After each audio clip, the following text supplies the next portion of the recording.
What's up, y'all? It is your boy Kirk here with Kingdom Kids Media, and this is part 4 and the final part of the walkthrough of, wow, this is part 4 and the final part of the walkthrough for Love is the soundtrack. And if you haven't checked out the video by now, what are you doing?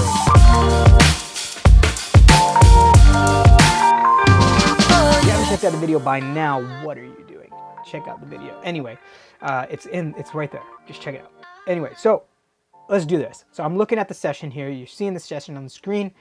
This is the last part. Last week, we went through some of the lead guitars, the keys, and some of the background guitars or the rhythm guitars or the support guitars, right? But we're actually going to go into the... oh man, excuse me. We're actually going to go into depth of what's on the actual guitars. The lead guitar is printed down. So I want to show you, the lead guitar is a variation of this guitar right here, as far as the plugins go. Now what I did to record these different guitars, one thing you kind of want to be aware of when you're recording the same guitar, and layering it on top of each other is phasing.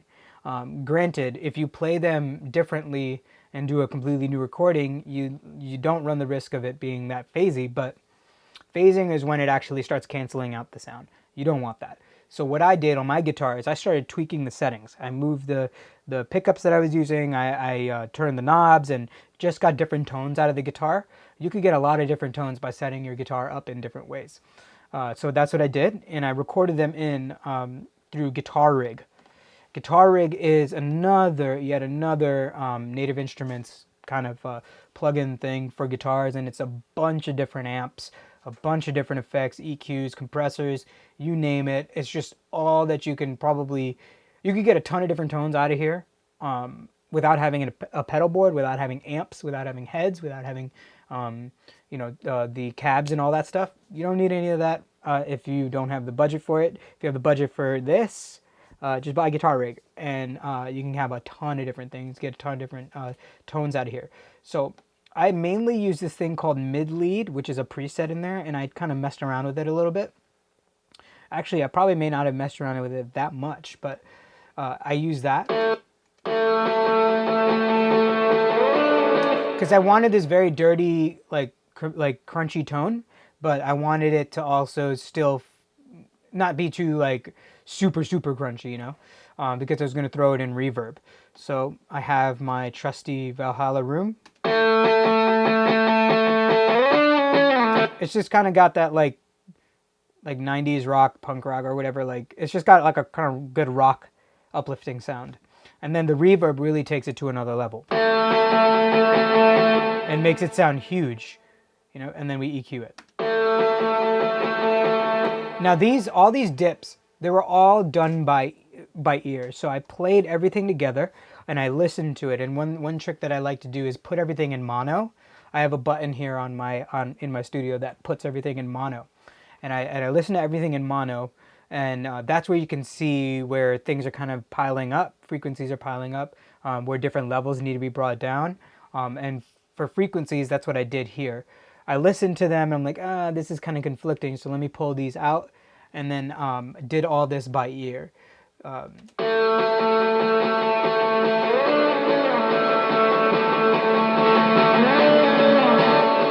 You can kind of see that it really tames the sound, and this gives the big lead part, a spot to kind of like stand out. If I take off the EQ, you'll hear conflicting. You kind of hear how that lead guitar just gets lost. So with it,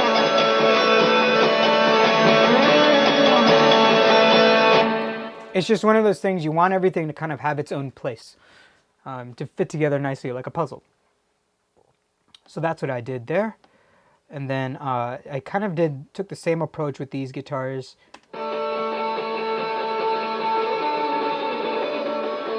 So remember that thing I talked about where it's if you're playing the same thing, you want to make sure that there's different, like just it's different so that you're not phasing things out. This is what I did here. I played this line several times. Not this line, this line.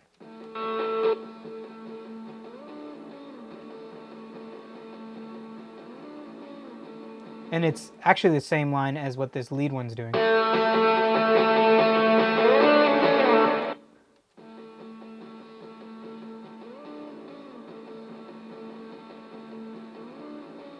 It's just got, you know, straight up strums, you know, eighth notes. And then I played another one. You could tell it's a different take. So then now when I put them together, so now there are two different takes. I take them and I pan them opposite of each other, right? To make the guitar sound really wide and to get this really cool chorusing kind of effect.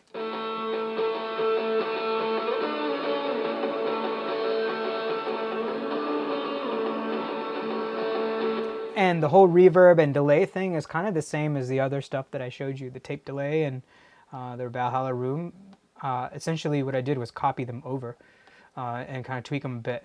So these have a different amp on here.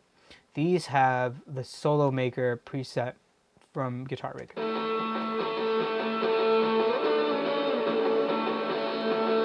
Let's actually mute this one. I just want you to hear one of them.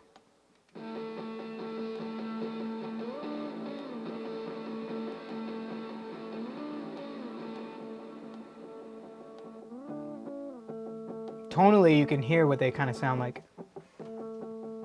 This has kind of got that more boxy, kind of closed-in tone. And now if you listen to this one, this has a different tone on here. If I take all the stuff off.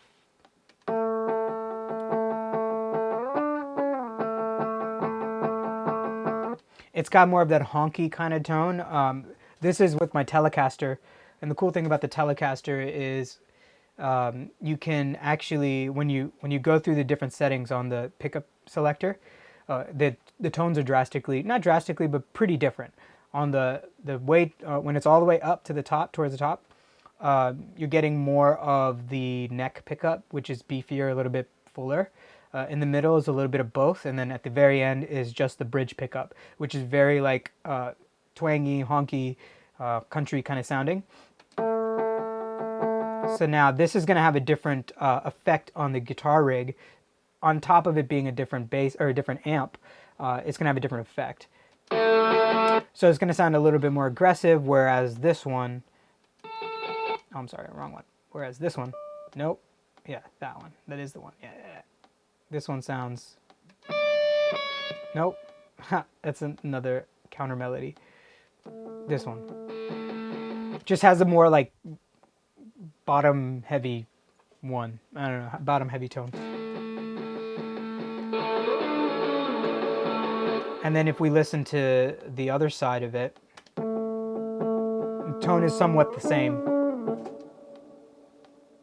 So that's really important too, is really messing around with your tone and getting them to sound the way that you want them, and different than each other, especially if you're stacking the same instrument on top of each other.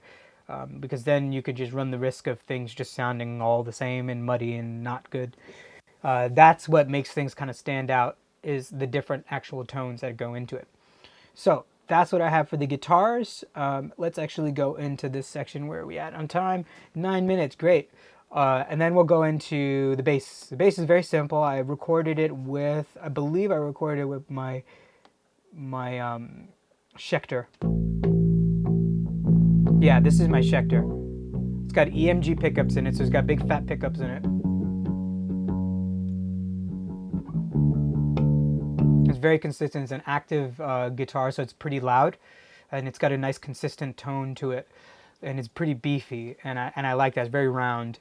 So I used that, and all I did was put an EQ on here to kind of control the low end and the top end a bit. It's usually a housekeeping thing that I like to do, is I'll cut out the bottom, cut out the top. It's just housekeeping, which kind of just controls the sound a bit better. Everything, most instruments will have that kind of EQ on there. And then I have this compressor. I already recorded this through a compressor, but a real, like an actual physical compressor. But I decided to put another one on there just to kind of keep it a little bit more consistent.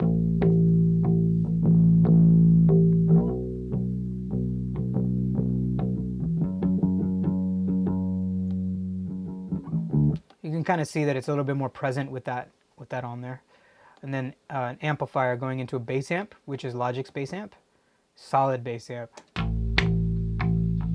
You can see it adds bite and it adds sub, which I love. This is one of my favorite presets, the deep preset.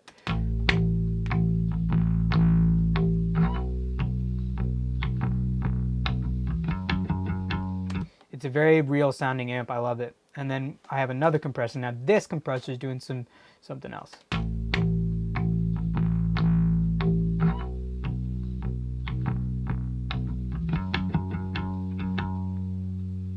Just compressing it further. I thought I had this with a...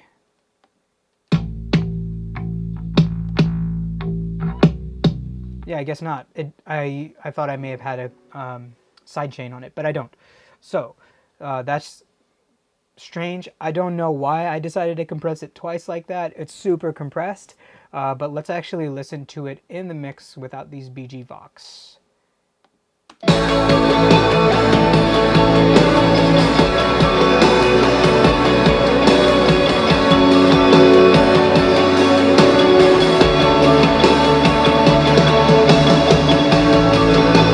Yeah, that's why I did it, because it just needed to be more present in the texture of it. So I added another compressor. Probably not the most technical way to do it, but I did it by ear. And a lot of the times people stifle themselves from creating something that sounds good because they're so worried about the technical aspect of it. You don't have to be super technical. I think understanding the rules and whatever they are, understanding what are common kind of things that you should maybe do just to make your mixes cleaner is something cool, but then breaking the rules and just doing what sounds good, because at the end of the day, the end listener is not going to care how much compression is on your stuff. They're not going to care about what technique you ended up using. They're going to care that it just sounds good and sounds cool, right? There are ways where you can use too much compression, which makes your ear tired, which is something that should be, that's why I'm saying you should understand some rules of things so that you can kind of navigate that. But most of the time, if you do it by ear and if you're able to listen to it for a long period of time and not get tired, or not your ears not feel tired, you should be good. All right, so that's the bass. It's really simple. It's just a simple bass line.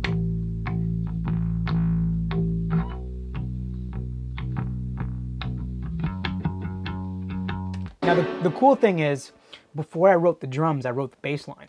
Now, what I learned from playing at church is the bass always should lock into the kick. If you're not sure what to play, just lock into the kick drum. So I was playing this with the kick drum in mind of how I wanted it to hit, and that's how I wrote the kick pattern, and then everything else built on that, which is actually pretty cool, because now I know for a fact that the bass is locked in with the drums, which is always what you want to do. And this is weird that this is all the way down here. I should put it up here by the drums, because it should be locked in with the drums, right? Great. So that's that. And now let's go into the vocals, which are my own vocals.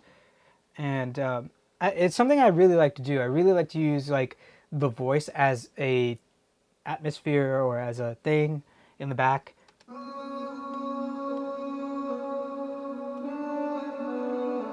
Now, what I usually do for these kind of things is I'll loop it, I'll record it, I'll do it a couple of times, and then cut out the best sections and then stack them on top of each other.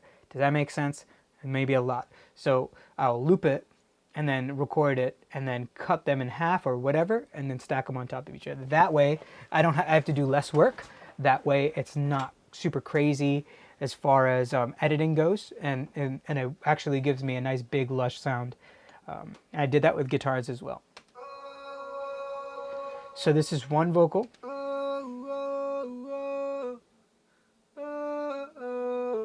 So it's me with a bunch of autotune on it and a bunch of reverb. Really simple, nothing crazy. I have a booth back here in the studio. I just recorded it into a it's a Neumann clone mic, so it's like a nice kind of bright mic. And this is in the same take. I decided I want to see what it sounds like humming it.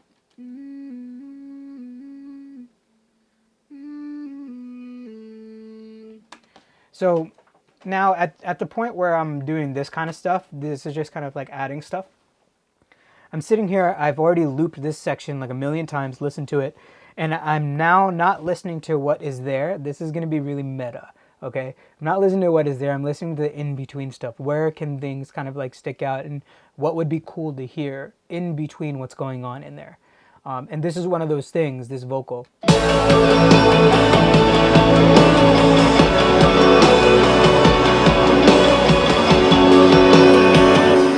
A big test that I do is muting it and unmuting it. If I mute it and I feel like I've lost something, then I leave it in there. If I mute it and I don't feel a change, I take it out. I don't need it. It's one of those things where you can easily overproduce a song by adding too many things in. And that's why there's only 2 stacks of vocals in here, because I didn't think there needed to be any more. And that's that. And then the effects section, really simple, just simple little effects, nothing crazy. I have a cymbal swell, I have another swell, and then I have this like feedback thing that accidentally happened while I was on Instagram Live making this, and then I turned it into an effect.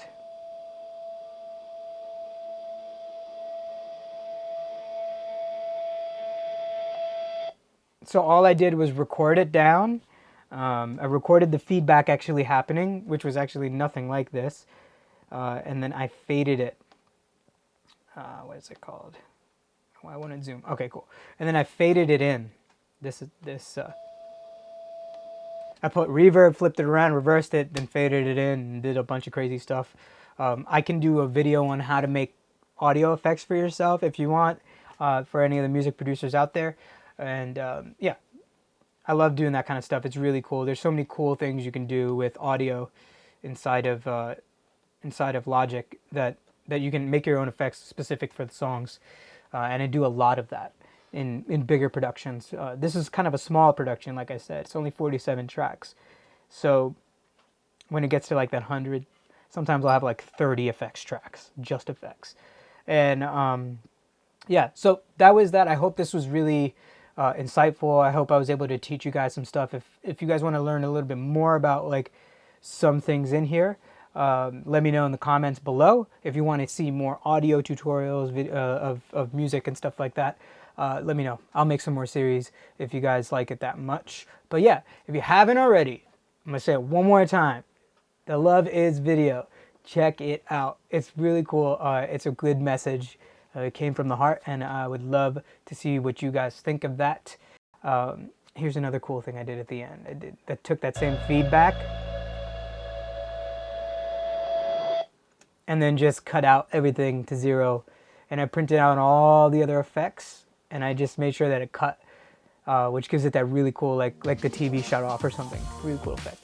But yeah, so anyway, I will catch you next time. This was dope. I love talking about how I made music, how I make stuff. I just love making stuff. So if you haven't already, like, comment, subscribe, hit the bell button. Catch you later.